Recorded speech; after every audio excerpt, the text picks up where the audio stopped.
anniversary po sa inyo lahat. Happy anniversary, kapatid. Maraming salamat po sa ating ang mangyayari dahil sa patuloy ng pagbabay sa atin. Dapat, Sipel.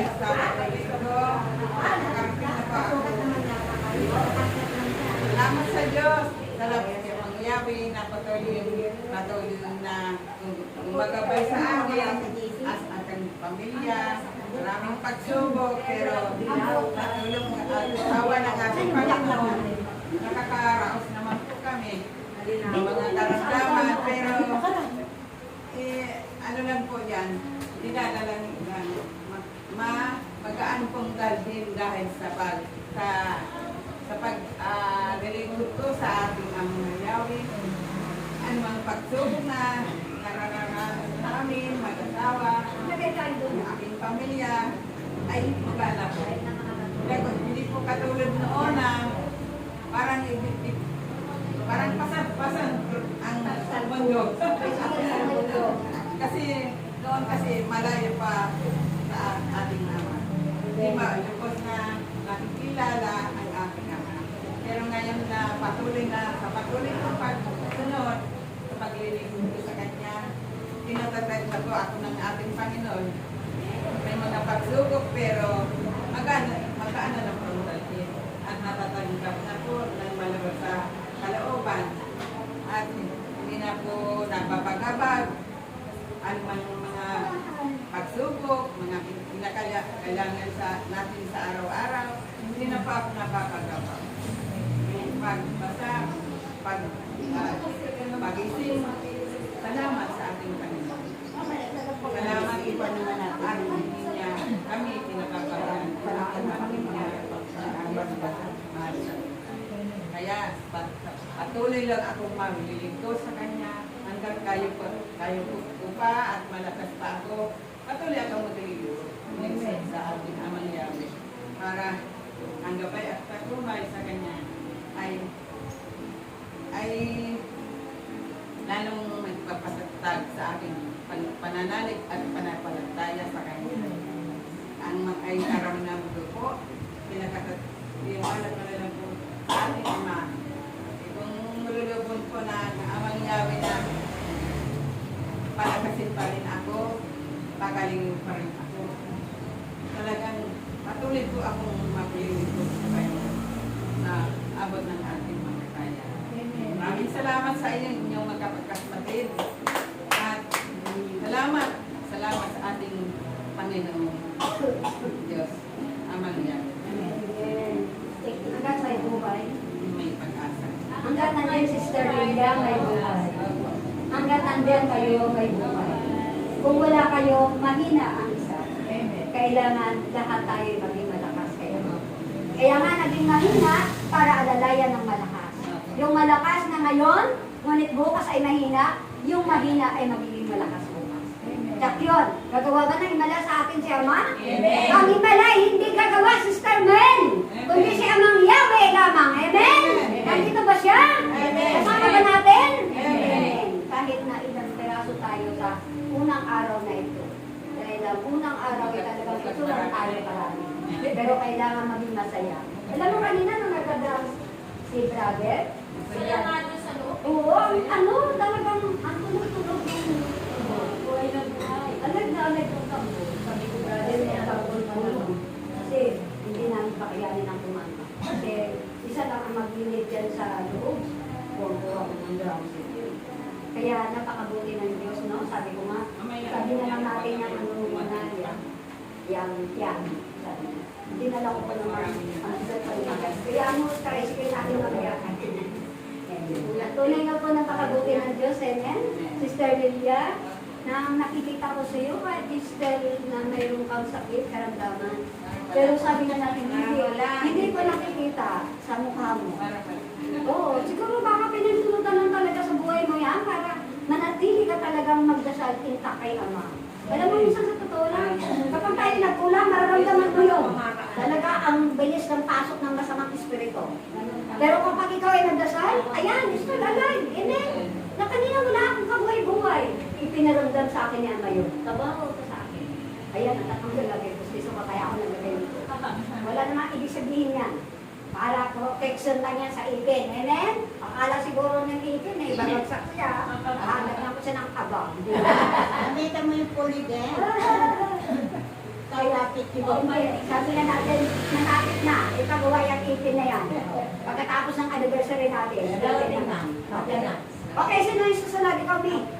Papasalamat lang ako ng malakas sa taas. Ang lahat kayo, magka-oo.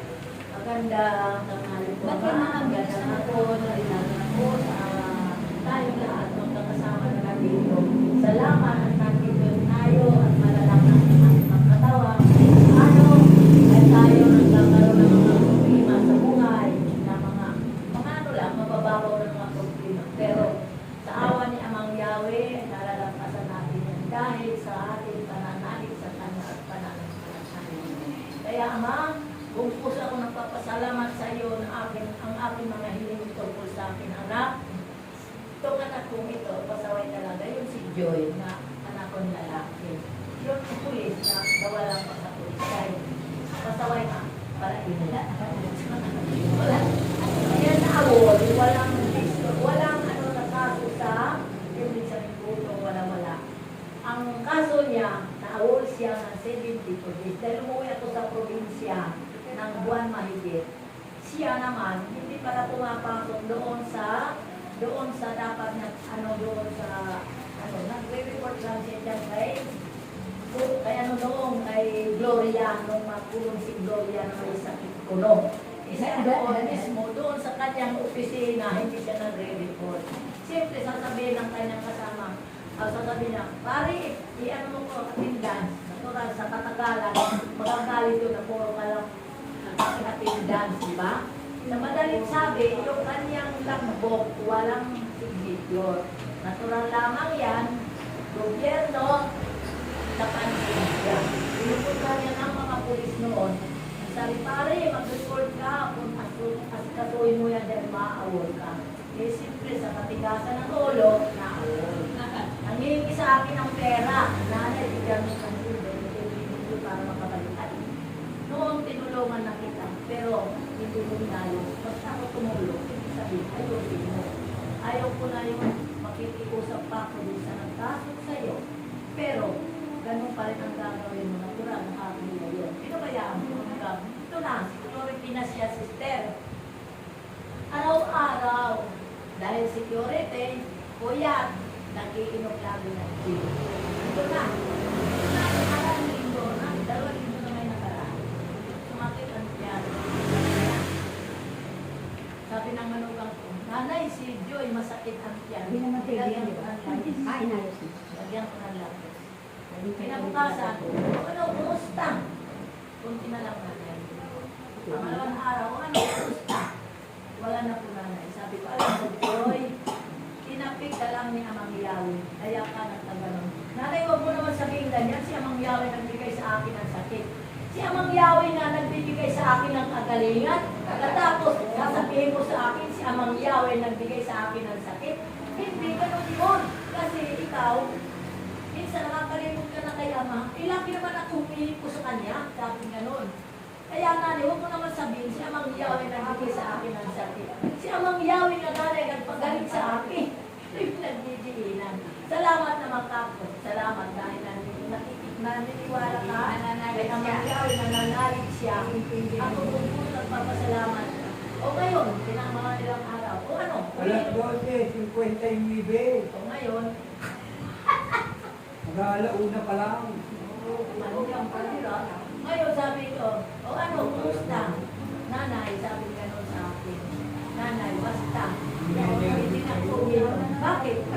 Kasi sabi natin kay doktor, bawal na sa akin uminom. Kaya sa ngayon, awa ng Diyos, hindi na raw siya iinom ng gin. O sabi, hindi ko na binanggit na, kasi ikaw, ganito. Kasi naniniwala nga kay Amang Yahweh, katapos sasabihin ko si Amang Yahweh na nagigit sa akin ng sakit. Si Amang Yahweh na nanay, nagpagaling na sa akin eh. Amen. Kaya ako buong puso papasalamat sa kanya at ang lahat naman na ating mga kahilingan kay Ama, pinagkakalugtong ko sa akin. Ako, na wala ka pang kahilol. Nakiusap ako sa kanya, Ama,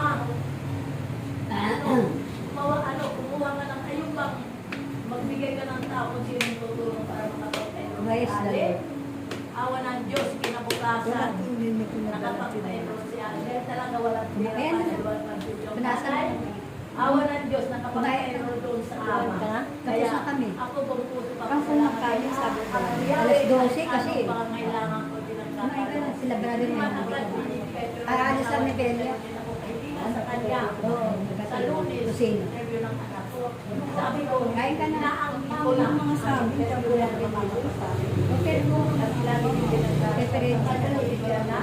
Matatag na Sige. trabaho si Dahil ang kanyang trabaho sa bahay lang.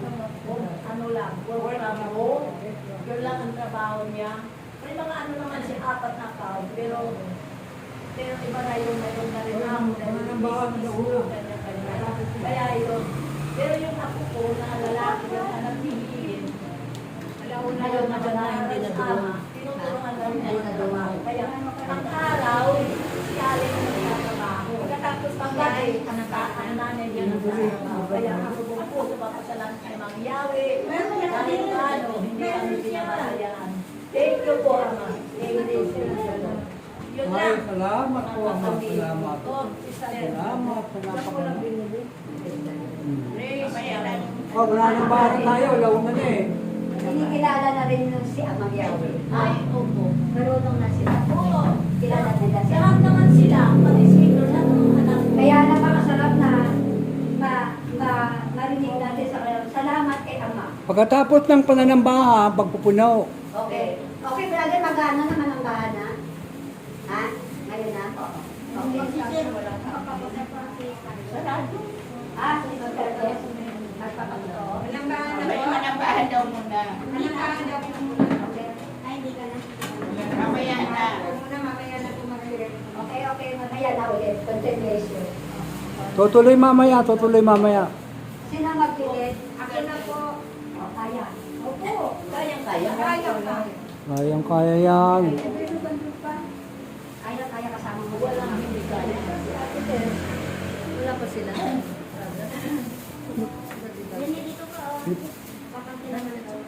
Ay, andun na po sa kwarto. Nagpa-practice po ng kanta.